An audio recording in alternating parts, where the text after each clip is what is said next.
என் பேர் கன்னியப்பன். நான் வந்து அடிசன் கம்பெனியில் வேலை செஞ்சுட்டு ரிட்டையர் ஆகிட்டேன். 21/11 இன்றைக்கி வந்து பேங்க்கில் வந்து காசு எடுத்துகிட்டு வந்தேன். கரூர் வைஸ்யா பேங்க்கில் ஒரு பக்கம் ஐஓபியில் 50 ரூபாய் எடுத்துகிட்டு காசு எடுத்துகிட்டு வெளியே வந்தோம்னா அம்மன் கோயிலுக்கு தள்ளி எஸ்பி பேங்க் ஆண்ட வந்து ஒருத்தர் வந்து காசு பின்னாடி விழுந்துட்டு பாருங்க அப்படின்னு ஒருத்தர் சொன்னாங்க. நான் சைக்கிளில் வந்து நிப்பாட்டு திரும்பி வந்து என்னான்னு பார்க்கறதுக்குள்ளே அந்த பேக் எடுத்துகிட்டு போயிட்டாங்க. எந்த பக்கம் போனாங்கன்னு தெரியல. உடனே சரி நான் அங்கே வந்து பதஸ்தர் ஒன்று ஃபோன் பண்ணோன்னே அவங்க நீ போலீஸில் போய் இது பண்ணுங்க. உடனே R7 போலீஸ் ஸ்டேஷனில் வந்து போய் சொன்ன உடனே அவங்க எல்லாம் போலீஸ் வந்தாங்க. வந்து பேங்க்லேயே வந்து டிவி கேமரா இதெல்லாம் பார்த்தாங்க, ஐஓபிலையும் பார்த்தாங்க. அப்புறம் இங்கே வந்து எங்கே நடந்தது அங்கே வந்து பார்த்துட்டு அந்த கேமரா அதில் கரெக்டாக வந்து பை எடுத்துகிட்டு போகிறோம். ஒருத்தன் ஃப்ரண்ட்டில் ஹெல்மெட் மாட்டிடுறான். என்ன கேட்டாங்க, ஒரு பேரா ஒருத்தரா 2 பேரானு எனக்கு சரியாக தெரியல. வந்து தட்டி பின்னாடி காசு விழுந்துச்சுனோடனே எனக்கு எத்தனை வந்து நம்ம காசு தான் விழுந்து போச்சு பேக்லேருந்து அப்படின்ட்டு பதற்றத்தில் தான் பின்னாடி திரும்பி பார்த்துட்டு சைக்கிள் நிறுத்திட்டு பின்னாடி போயிட்டு வரத்துக்குள்ளே பார்த்தா பேக் எடுத்து போயிட்டாங்க.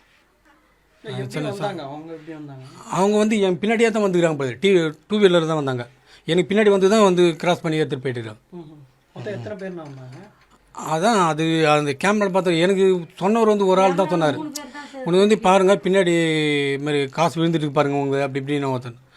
நம்ம காசு தான் விழுந்துச்சோன்னு சொல்லிட்டு தான் திரும்பி பார்த்தோன்னே பார்த்துட்டு சைக்கிளில் ஸ்டாண்ட் போட்டு போய் இப்படி அந்த வெப்பன் பார்த்துட்டு வரத்துக்குள்ளே பார்த்தா அந்த பேக்கை தூக்கிட்டாங்க.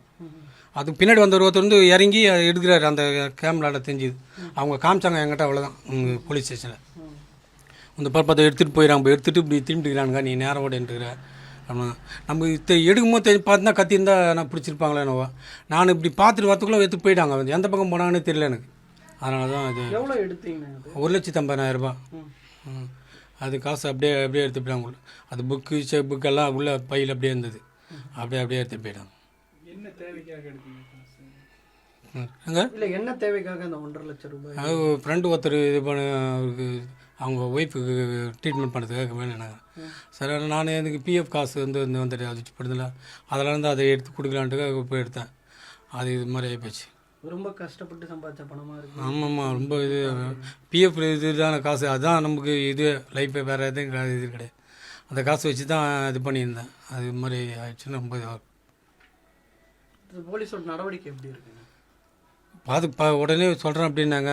சில பேர் அந்த நம்பர் வாங்கினோம் அப்படி இப்படின்னாங்க. அவங்ககிட்ட எப்படி போய் நம்ம போய் அதை போய் கேட்க முடியும்? அவங்க காமிச்சாங்க. ஆனால் இது மாதிரி இந்த கேமராலாம் எடுத்துருக்காங்க. சரி அப்படின்னு முதியவர்களை குறி வச்சு தான் இந்த மாதிரி அடிக்கிறாங்க. அதான் ஒன்றும் புரியல. அதுதான் பேங்க்லேயே பார்த்தாங்க. அங்கே கூட வராங்களா என்னென்னு அங்கே எல்லாம் சுற்றி பார்த்தாங்க. அதெல்லாம் எதுவும் தெரிய மாதிரி. ஆனால் வெளியில் கரூர் வைஸ்யா பேங்க் வெளியே வந்த மட்டும் 2 பேர் இருந்தாங்க. அது அவங்களே யாருன்னு தெரியல. எனக்கு 2 பேர் பின்னாடியே பின்தொடர்ந்து தான் வந்துக்கிறாங்க கரெக்டாக.